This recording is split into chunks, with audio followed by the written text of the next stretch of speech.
So, I don't know about you guys, but two of my favourite scenes in the Lord of the Rings films are the scenes where the Easterlings are marching towards the Black Gate, and the other is the epic scene where the Rohirrim and the Haradrim clash on Pelennor Fields. These scenes both share something in common. They both heavily feature the men that serve darkness, what Smeagol calls wicked men. Their appearance in the films, especially for the Easterlings, is somewhat brief, so it might be easy to forget that Sauron's armies weren't just mostly made up of orcs, but also the hordes of men from the south and east. I'm talking Easterlings, Haradrim, Corsairs, Variags from Khand, Trollmen from Far-Harad.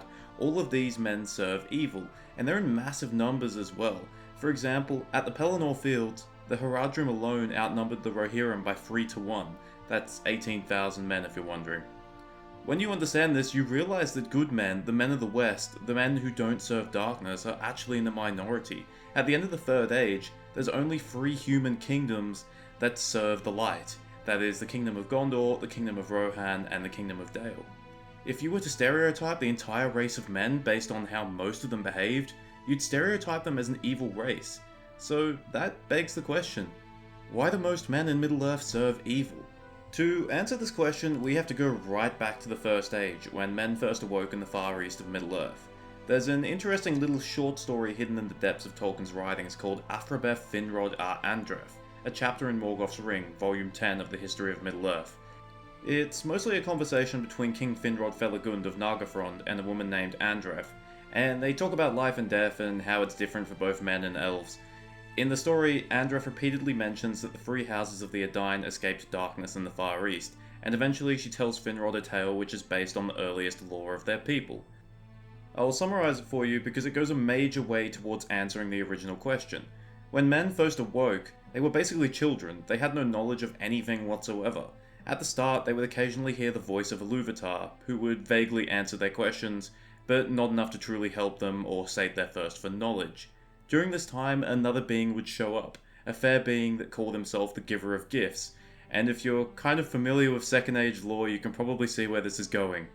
The Giver of Gifts would help the race of men during their early years, seemingly with no strings attached, and would repeatedly state that the voice they were hearing was from the Lord of Darkness who seek to destroy them. Men would become afraid of the voice of Iluvatar, and this would culminate during a solar eclipse.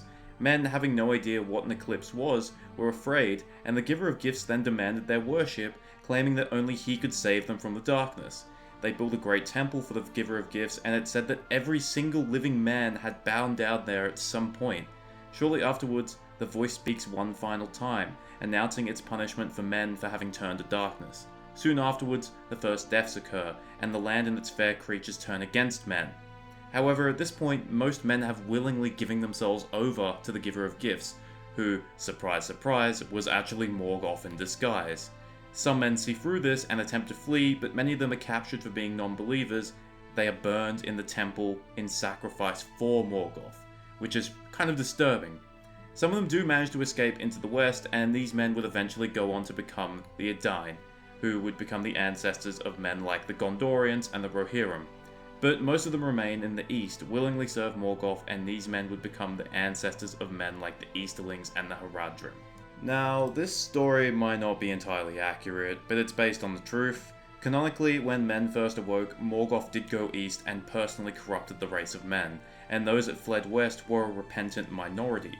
The men who remained behind would be indoctrinated by generations upon generations of lies and deceit, and they too would grow to either fear or hate the Valar and the Elves. Even if they didn't love Morgoth, they sufficiently feared him enough to never go against his designs.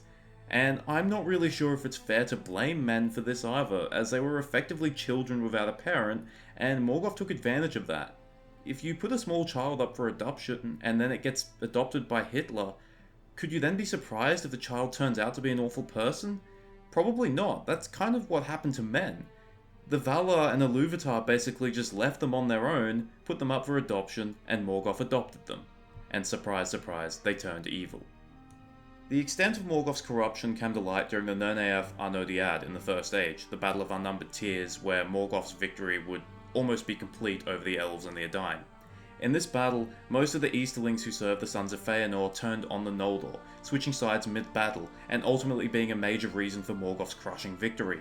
Those Easterlings that didn't turn, the people of Bor and his sons, were wiped out during the battle. So be like Bor, I guess. As a result of this battle, the elves became untrusting of any man who was not of the Edain, further driving a wedge between the elves and men. After Morgoth's defeat, Sauron, with the help of his Rings of Power, took advantage of this wedge during the Second Age. He, like Morgoth, came to the now forsaken men of the South and East and taught them new things in exchange for their service. And these men gladly accepted because, after all, the elves and the Númenóreans were servants of the Valar, and they had always been taught that the Valar were evil. And of course, at least for them, this fear turns out to be well founded because eventually the Númenóreans themselves start falling towards darkness, and end up enslaving or establishing dominance over many of these men. This results in them hating the realms of Gondor and Arnor, the successors of Númenor, even into the Fourth Age. This might lead to another question, however.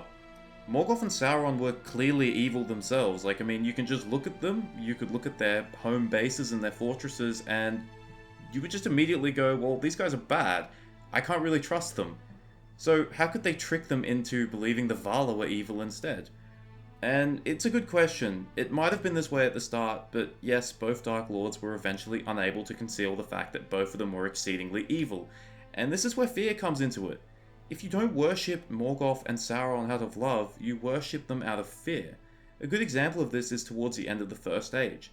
As a reward for their service, Morgoth promised the Easterlings the lands of Beleriand, but he double-crossed them and forced them to live in the cold lands of Hithlum, and leaving was punishable by death. Despite Morgoth betraying them, these same Easterlings would then fight on Morgoth's side during the War of Wrath out of fear. And it's not just out of fear. It's also because during much of Middle-earth's history, the forces of evil are actually winning. If you're a king of the Haradrim in the War of the Ring, even if you know that Sauron is evil, you're going to side with him because from your vantage point, his victory is inevitable. If you go against him, you risk the destruction of you and your people afterwards. So, in conclusion, most men of Middle-earth serve evil because they served evil from the very start. By the time of the Third Age, they were so corrupted or indoctrinated that they didn't know any other way. Serving the Dark Lord and fighting against the Valar, the Elves, and the Men of the West was all they had done from the start.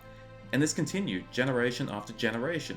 As long as there was the influence of a Dark Lord, these men, for the most part, could not be saved from darkness. Thank you for watching. I hope you enjoyed it. The short story I summarized earlier is one of the many hidden gems in the History of Middle-earth volumes. They can be a slog to read at points, but if you're an avid Tolkien fan, I recommend looking them up and perhaps getting them for yourself. I'll be back with more War in Middle-earth next week, and remember, if someone seems too good to be true, then they're probably a Dark Lord in disguise.